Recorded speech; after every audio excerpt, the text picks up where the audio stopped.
Hello అండి, welcome back to my channel. ఎప్పుడైనా పిల్లలు ఈవినింగ్ స్నాక్స్ అడిగినప్పుడు ఇంట్లో ఏం లేనప్పుడు పాస్తాతో ఇలా కురుకురే చేసి పెట్టండి. టేస్ట్ అయితే సూపర్గా ఉంటుంది. పిల్లలు పెద్దలు కూడా ఇష్టంగా తింటారు. చాలా బాగుంటుంది. ఇదైతే 10 to 15 మినిట్స్లో చేసి పెట్టేయచ్చు. టేస్ట్ అయితే బయట కొనదానిలాగే చాలా బాగుంటుంది. దీనికోసం అయితే ముందుగా పాస్తా తీసుకోవాలి. ఇంకొక గిన్నె తీసుకొని 1 కప్పు పాస్తాకి 2 కప్పులు నీళ్ళు వేసుకోవాలి. అందులోకి కొద్దిగా రుచికి తగినంత ఉప్పు వేసుకోవాలి. అలాగే 1 to 2 టేబుల్ స్పూన్ల ఆయిల్ కూడా వేసుకోవాలి. నీళ్ళు బాగా వేడైన తర్వాత పాస్తా వేసుకోవాలి. పాస్తా వేసుకొని ఒకసారి బాగా కలుపుకోవాలి. పాస్తాని మధ్య మధ్యలో కలుపుతూ 3 to 4 మినిట్స్లో అయితే పాస్తా ఉడికిపోతుంది. మనకి 70 to 80% ఉడికితే సరిపోతుంది. తర్వాత ఇలా నీళ్ళంతా వంపేసుకునేసి ఒక గిన్నెలోకి తీసేసుకోవాలి. ఒక గిన్నెలోకి తీసేసుకొని కొద్దిగా నీళ్ళు వేసుకొని చల్లారబెట్టుకోవాలి. ఇలా చిల్లుల గిన్నెలోకి తీసుకొనేసి చన్నీళ్ళు పోసుకొని చల్లారబెట్టుకోవాలి.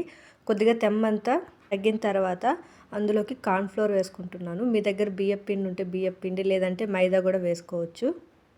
పాస్తాకి పిండిని పట్టించేటప్పుడు ఇలా చిల్లులు గరిటె కానీ లేదంటే చిల్లులు గిన్నె కానీ తీసుకోవాలి. ఇలా కావలసినంత కార్న్ఫ్లోర్ వేసుకొని గిన్నెతోనే బాగా మిక్స్ చేసుకోవాలి. చేత్తో మిక్స్ చేసుకున్నామంటే మెత్తగా అయిపోతుంది, లేదంటే విరిగిపోతుంది. ఇలా గరిటెతో కానీ చిల్లుల గంటతో కానీ బాగా కలుపుకోవాలి. పాస్తాకి ఏమైనా ఎక్స్ట్రా పిండి ఉంటే దాన్ని అంతా బాగా జల్లించుకోవాలి. ఇలా అంతా బాగా జల్లించుకునేసి ఒక ప్లేట్లోకి తీసేసుకోవాలి. పిండి జల్లించుకోకపోతే ఇలా ఆయిల్ అంతా పాడవుతుంది. పాస్తాకి పిండితో కోట్ చేసుకొని పక్కన పెట్టుకోవాలి. ఇంకొక ప్యాన్ తీసుకొని అందులోకి కావాల్సినంత ఆయిల్ వేసుకోవాలి. ఆయిల్ బాగా హీట్ అయిన తర్వాత ముందుగా రెడీ చేసి పెట్టుకున్న పాస్తా వేసుకోవాలి. పాస్తా వేసేటప్పుడు ఆయిల్ చాలా వేడిగానే ఉండాలి. పాస్తా అయితే చాలా తొందరగా ఫ్రై అయిపోతుంది. ఈ నురగ తగ్గేంత వరకు మనము గరిటె పెట్టి కలుపుకోకుండా ఉండాలి. 90% నురగ తగ్గింది అన్నప్పుడు 2 వైపులా కలుపుకుంటూ బాగా ఫ్రై చేసుకోవాలి. పాస్తా ఫ్రై అవ్వగానే పైకి తేలుతుంది. అప్పుడు 2 వైపులా బాగా ఫ్రై చేసుకోవాలి.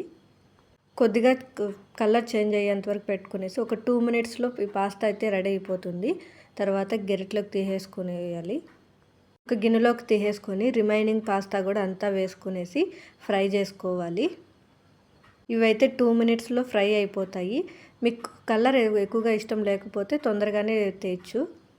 రిమైనింగ్ కూడా ఫ్రై చేసేసుకునేసి ఒక గిన్నెలోకి తీసేసుకోవాలి.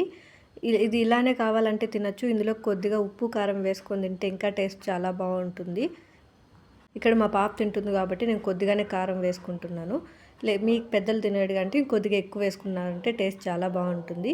ఖచ్చితంగా ట్రై చేయండి. నా వీడియో నచ్చినట్టయితే లైక్ చేయండి, షేర్ చేయండి, సబ్స్క్రైబ్ చేసుకోవడం మర్చిపోకండి.